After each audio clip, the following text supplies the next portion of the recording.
Assalamualaikum warahmatullahi wabarakatuh. Selamat pagi teman-teman semua. Saya senang sekali bisa hadir untuk mempersembahkan presentasi kelompok kami dengan judul Bioenergetika. Terlebih lagi, kami berterima kasih atas kesempatan yang diberikan kepada kami untuk berbagi pengetahuan tentang topik yang sangat menarik ini. Sebelum kita melangkah lebih jauh, izinkan saya memperkenalkan anggota kelompok kami. Saya Fares Ilhamja dan saya didampingi oleh Alivia Dwi Rahma dan juga Cynthia Happy. Bersama-sama kami telah mempersiapkan materi presentasi yang informatif dan menggugah. Nah, bioenergetika merupakan studi tentang energi dalam sistem biologis dan pentingnya peran energi dalam memelihara kehidupan. Dalam presentasi kami akan membahas konsep dasar bioenergetika, struktur dasar bioenergetika, dan bagian-bagian bioenergetika. Kami juga akan membahas manfaat klinis bioenergetika. Selain itu, kami akan menyoroti tentang analisis kualitatif dan kuantitatif dari bioenergetika. Dengan presentasi ini, kami harap dapat memperkaya pengetahuan dan pemahaman Anda tentang bioenergetika, serta menyadarkan pentingnya menjaga dan memanfaatkan energi secara efisien dalam dunia yang terus berkembang saat ini. Terima kasih atas perhatian dan kehadiran Anda hari ini. Tanpa basa-basi lagi, mari kita mulai presentasi kami tentang bioenergetika. Yang mana untuk pengertian bioenergetika dan struktur dasar bioenergetika akan dibacakan oleh Saudari Alip. Waktu dan tempat kami persilahkan. Pengertian bioenergetika bagian dari ilmu biokimia yang berhubungan dengan transformasi dan penggunaan energi oleh sel hidup. Karena itu, bioenergetika merupakan bidang ilmu yang menjadi dasar bagi berbagai mata pelajaran yang terkait dengan sistem kehidupan. Selanjutnya ada struktur dasar bioenergetika.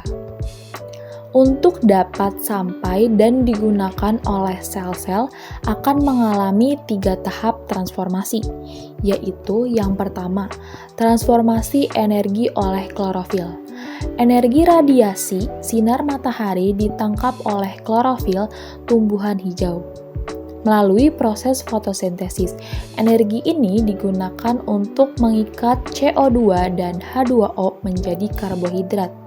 Jadi, dalam proses ini terjadi transformasi dari energi cahaya yang berupa energi kinetik menjadi energi kimia yang merupakan energi potensial. Energi kimia ini disimpan dalam bentuk ikatan-ikatan kimia senyawa organik hasil fotosintesis, yaitu karbohidrat dan senyawa-senyawa organik lainnya. Yang kedua ada transformasi energi oleh mitokondria. Energi kimia yang tersimpan dalam karbohidrat dan senyawa organik lainnya akan dipecah melalui proses respirasi di dalam sel organisme. Dari proses respirasi ini akan dibebaskan sejumlah energi yang selanjutnya akan digunakan untuk membentuk senyawa dengan ikatan fosfat yang mengandung energi tinggi yang disebut adenosin trifosfat atau ATP. Pengangkutan energi kimia lainnya di dalam sel adalah melalui proses pengangkutan elektron oleh koenzim khusus pembawa elektron, yaitu nikotinamida adenin dinukleotida atau NAD dan nikotinamida adenin dinukleotida fosfat atau NADP. Yang ketiga ada transformasi energi oleh sel. Energi yang terdapat di dalam ikatan fosfat atau ATP akan keluar saat akan digunakan oleh sel untuk berbagai aktivitas kehidupan. Jika sel melakukan kegiatan, maka energi kimiawi dari ikatan fosfat akan terlepas dan berubah menjadi energi bentuk lain seperti energi mekanik untuk kerja kontraksi otot, energi listrik untuk meneruskan impuls saraf, energi sintesis untuk membangun senyawa pertumbuhan, serta sisanya akan mengalir ke sekeliling sel dan hilang sebagai energi panas. Untuk materi selanjutnya akan saya bacakan sendiri.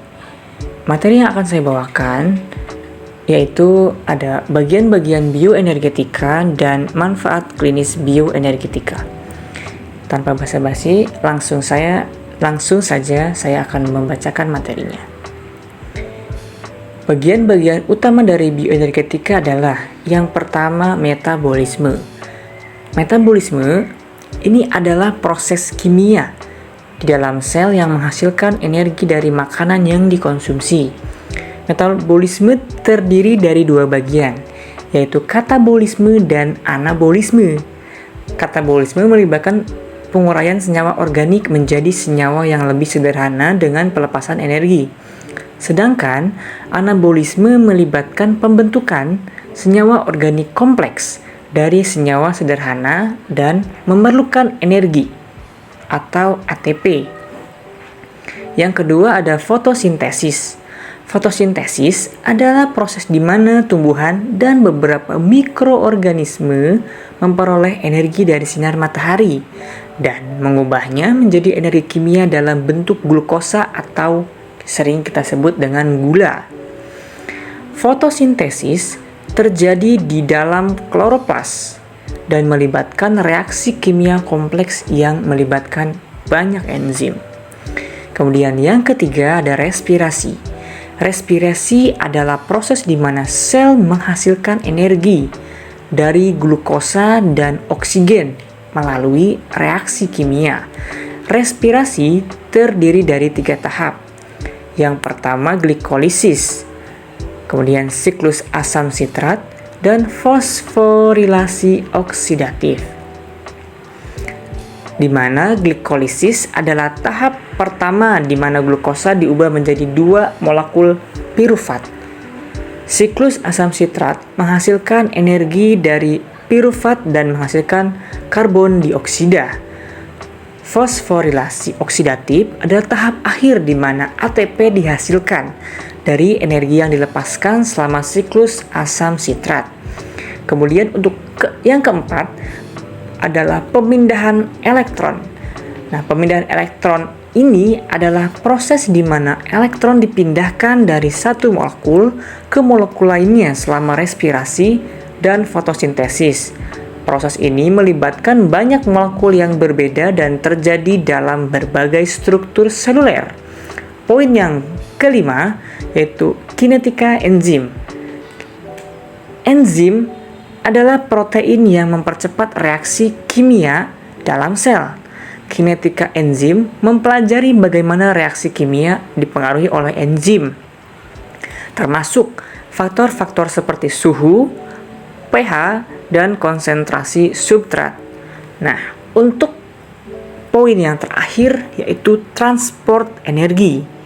Transport energi adalah proses di mana energi disimpan dan dipindahkan dalam sel. Salah satu contohnya yang sering kita tahu yaitu ATP.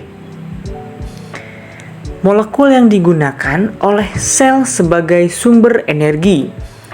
ATP dihasilkan selama respirasi dan digunakan oleh sel untuk menggerakkan reaksi kimia lainnya dan melakukan pekerjaan seluler.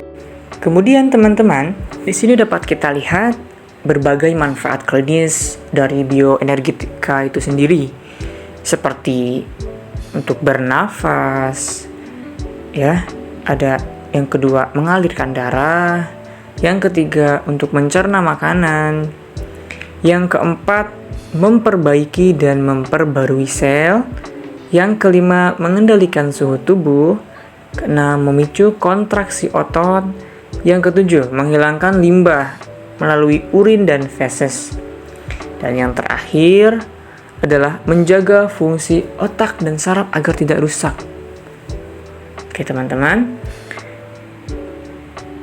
Mungkin itu yang dapat saya sampaikan. Untuk materi selanjutnya akan dibacakan oleh Saudari Happy Herawati. Kepada Saudari Happy, waktu dan tempat kami persilahkan. Analisis kualitatif bioenergetika. Analisis kualitatif pada bioenergetika yang pertama ada energi dapat disimpan dalam berbagai bentuk di dalam sel-sel organisme, seperti dalam bentuk glukosa, lipid, dan protein. Yang kedua, transformasi energi dalam sistem biologis melibatkan berbagai jenis reaksi kimia, termasuk reaksi oksidasi reduksi, respirasi, dan fotosintesis. Yang ketiga, sistem bioenergetika dapat digambarkan sebagai aliran energi yang melewati berbagai tingkat trofik dalam rantai makanan. Yang keempat, terdapat berbagai faktor yang mempengaruhi efisiensi sistem bioenergetika, termasuk suhu, cahaya, dan ketersediaan nutrisi. Dan yang terakhir, gangguan dalam sistem bioenergetika dapat menyebabkan berbagai masalah kesehatan, seperti diabetes dan kelelahan kronis. Analisis kuantitatif bioenergetika. Analisis kuantitatif pada bioenergetika yaitu studi kuantitatif transduksi energi atau perubahan satu bentuk energi ke bentuk lain yang berlangsung pada sel makhluk hidup, serta sifat dan fungsi proses kimia yang mendasari transduksi. Terima kasih kepada Saudari Happy yang telah membawakan materinya dengan sangat-sangat baik. Jadi teman-teman, tibalah kita di akhir acara, di akhir presentasi. Terima kasih telah mengikuti presentasi kami hari ini yang membahas topik yang menarik tentang bioenergetika. Kami berharap bahwa presentasi kami telah memberikan pemahaman yang lebih mendalam tentang bioenergetika dan implikasinya yang luas. Terima kasih sekali lagi atas kehadiran dan perhatiannya. Akhir kalam, billahi taufiq wal hidayah. Wassalamualaikum warahmatullahi wabarakatuh. Semoga harimu menyenangkan ya.